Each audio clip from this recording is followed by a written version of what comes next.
గ్రామ గ్రామాన స్వాతంత్ర గణ దినోత్సవ వేడుకలను ఘనంగా నిర్వహించుకునే అవకాశం కల్పించి ఆత్మగౌరవాన్ని కాపాడాం. సర్పంచుల ఆత్మగౌరవాన్ని గ్రామ స్వరాజ్య సాధన లక్ష్యంలో ఒకే రోజున 13,326 పంచాయతీల్లో గ్రామ సభలు నిర్వహించి ఒక సరికొత్త రికార్డు సాధించాం. ఇది పల్లె పండుగ ద్వారా గ్రామీణ రహదారులకి ఒక కొత్త కళ తీసుకొచ్చాం. రైతులకి అండగా మినీ గోకులాలు, నీటి కుంటలు చాలా తక్కువ కాలంలోనే తవ్వించాం. మహాత్మా గాంధీ జాతీయ గ్రామీణ ఉపాధి హామీ పథకం ద్వారా రాష్ట్ర వ్యాప్తంగా 46,94,000 కుటుంబాల్లో 75,23,000 మంది ఉపాధి శ్రామికులకి వారి సొంత గ్రామాల్లోనే ఉపాధి కల్పించాం.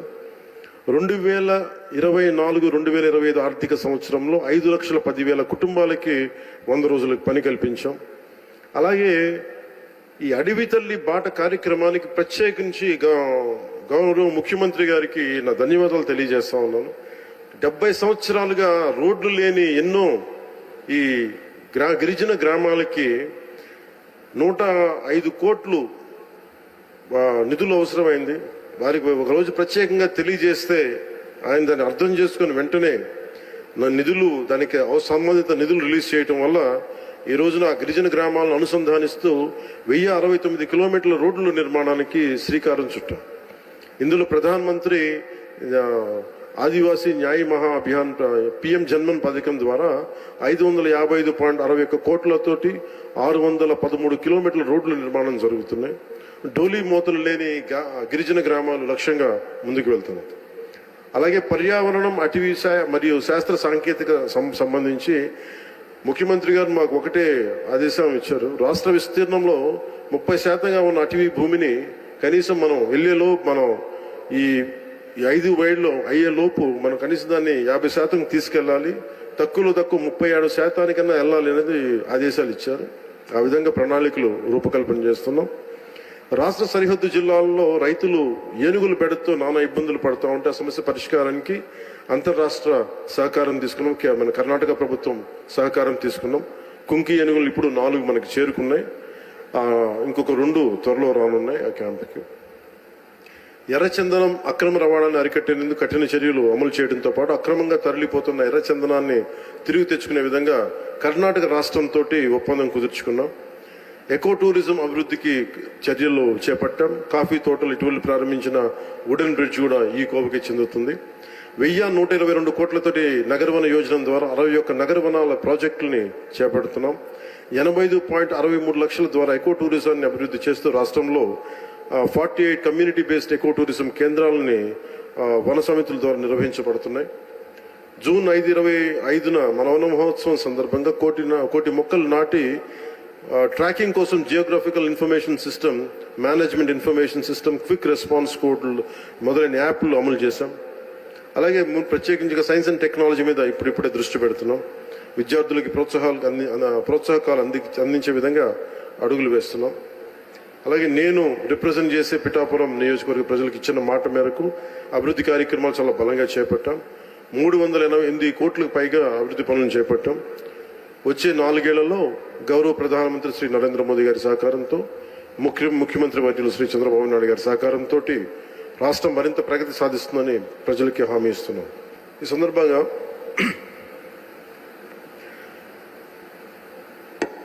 సరైన ఎంత రిలవెన్స్ నాకు తెలియదు కానీ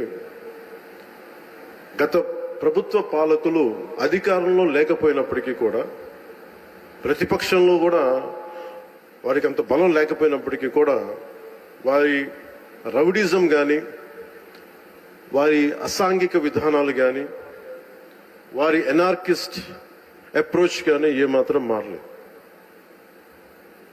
ఇది చాలా ప్రతి ఒక్కరికి కూడా చాలా లోపలగా తరిచి చూడాల్సిన అంశం. ఇది వారికి ఎవ్వరికీ కూడా ప్రజాస్వామ్య విధానాల మీద ఏమాత్రం గౌరవం లేదు. పోలీస్ అధికారులు తప్పులు చేసే పోలీస్ అధికారులు వాళ్ళని అరెస్ట్ చేసి నిలువరిస్తే మటుకు మేము వెంటాడుతాం, will hunt you no matter where you are, మీరు ఎక్కడ విదేశాల్లో ఉన్నా వెంటాడుతామనే ఈ స్టేట్మెంట్స్ చాలా ఇబ్బంది కలిగిస్తూ ఉంటాయి. ఇది వారికి సందర్భంగా తెలియజేస్తా ఉన్నాం. ఇది ఈ గవర్నమెంట్ నారా చంద్రబాబు నాయుడు గారి నాయకత్వంలో కూటమి ప్రభుత్వం ఇలాంటి అసాంఘిక చర్యల్ని ఏ మాత్రం సహించం. ముఖ్యంగా ఆడపిల్లల భద్రత ఈ రాష్ట్రానికి చాలా కీలకమైంది. వీటికి ఆడపిల్లల భద్రతకు సంబంధించిన కానీ అనార్కిస్ట్ అప్రోచ్ కానీ రాష్ట్రంలో ఉంటే ఏమాత్రం సహించే విధానం ఈ కూటమి ప్రభుత్వానికి లేదు అనేది మీ అందరికీ చాలా ప్రత్యేకంగా మేము తెలియజేస్తున్నాం.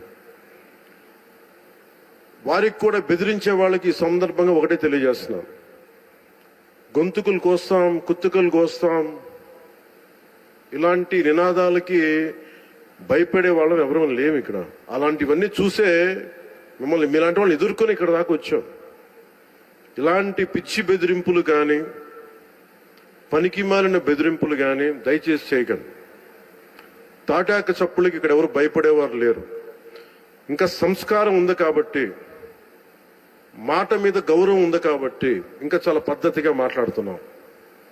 ముఖ్యంగా అధికార యంత్రాంగం అందరికీ right from constituency level to the state level, my appeal to all the officials, make sure you implement the good governance. ముఖ్యంగా లా అండ్ ఆర్డర్కి సంబంధించి మటుకు కరప్షన్ లేని విధానాలతోటి ముందుకెళ్లాలని మనస్ఫూర్తిగా కోరుకుంటా ఉన్నాం. అలాగే ఏ విధమైన ఇబ్బందులు కలిగించినా, చాలా మందికి ఒక ఆలోచన ఉండొచ్చు, మళ్ళీ ఆ ప్రభుత్వం వస్తే ఏమవుతుంది, ఆ ప్రభుత్వం రావట్లేదు. ఇది ఎందుకు చెప్తున్నానంటే, ఇది I want to give you confidence, I want to empower you. ఎందుకంటే మేమందరం ఇంక సహించడానికి సిద్ధంగా లేవు. ఇక్కడ ఈ కూటమి ప్రభుత్వం తక్కువ మేము మాట్లాడుకుంది 15 నుంచి 20 ఏళ్ళు ఉండాలి. ఎందుకు అనుకున్నామంటే, ఆంధ్రప్రదేశ్ వికసిత్ ఆంధ్రప్రదేశ్గా ఉండాలి, వికసిత్ భారత్లో భాగంగా ఉండాలి. అంటే ఈ ఐక్యత చెడగొట్టే పరిస్థితుల్లో నేను లేను, ఎవరు కూడా లేవు. అలాగే ఇది గత ప్రభుత్వ పాలకులు కూడా ఇది గుర్తుపెట్టుకోవాలి. మీరు కనుక ఇలా అలాగే ప్రత్యేకించి రోడ్ల మీదకి వచ్చి బ్యానర్లు పట్టుకొని గొంతుకులు కూసేస్తాం, సినిమాలు చెప్పడానికి చాలా బాగుంటాయి ఇవి. నేను సినిమాల నుంచి వచ్చిన వాడిని, సినిమాలు చెప్పడానికి చాలా బాగుంటాయి. నిజ జీవితంలో నమ్మి మోసపోకండి. కాలు మక్కిలు ఎరకొట్టు కింద కూర్చోబెడతాం. జాగ్రత్త, పిచ్చి వేషాలు వేయకండి ఎవరు కూడా. ఇవి సరదాగా ఉండే విషయాలు కాదు ఇవి. శాంతి భద్రతలను ఏమాత్రం క్షీణిస్తే చిన్నపాటిది కూడా సహించం. మీకు బలంగా తెలియజేస్తాం ప్రజలందరికీ కూడా. పిచ్చి మాటలు మాట్లాడకండి ఎవరు. సరదాగా లేం మేము ఇక్కడ. చాలా దెబ్బలు తిని వచ్చాం ఇక్కడ దాకా, చాలా దెబ్బలు తిని వచ్చాం. 5 స్టార్ హోటల్స్ లో ఉన్నా కానీ రక్షణ లేని పరిస్థితిలో ఉండేది. రోడ్ల మీదకి లాక్కొచ్చి మహిళలను కూడా వీళ్ళు జైల్లో పెట్టిన వ్యక్తులు. అవన్నీ తట్టుకొని నిలబడ్డామంటే ఇంకా మేము సంస్కారంగా ఉండాలి. With the constitutional guide lines, with in the frame work of law ఉండాలి. కాబట్టి చాలా పద్ధతిగా మాట్లాడుతున్నాం. అనవసరంగా రెచ్చగొట్టకండి ఇవన్నీ ఇలాంటి మాట్లాడి. నేను తమిళనాడు సభలో కూడా చెప్పాను. అదేంటంటే సాధు మిరండాలు కాడు కొడలేదంటే, సజ్జనుడి కోపం వస్తే అడవి కూడా ఆపలేదనేది. అలాగే మాది మంచి ప్రభుత్వం. నారా చంద్రబాబు గారి నాయకత్వంలో ఉన్న కూటమి ప్రభుత్వం మంచి ప్రభుత్వం, మెతక ప్రభుత్వం కాదు. ఇది సమర్థవంతమైన ప్రభుత్వం, అభివృద్ధి చేసే ప్రభుత్వం, కానీ మెతక ప్రభుత్వం కాదు. ఇది పిచ్చి వేషాలు వేసే తొక్కి నారా తీస్తాం, గుర్తుపెట్టుకోండి. ఇది సంస్కారం ఇది సభకి కరెక్ట్ కాకపోయినా చెప్తున్నాను ఇది. ఎందుకంటే మేము చాలా దెబ్బలు తిని వచ్చాం కాబట్టి మళ్ళీ ప్రజల్లో భయాందోళన చేద్దామని పిచ్చి వేషాలు వేస్తే ఏ మాత్రం ఉపేక్షించాం. అధికారులకు కూడా మేము అదే అప్పీల్ చేస్తున్నాం. మీరు దయచేసి any anti constitutional, any anti government, please kindly take care and make sure you implement the law. Make sure it should be within the legal framework. Thank you. Jai Hind, Jai Bharat.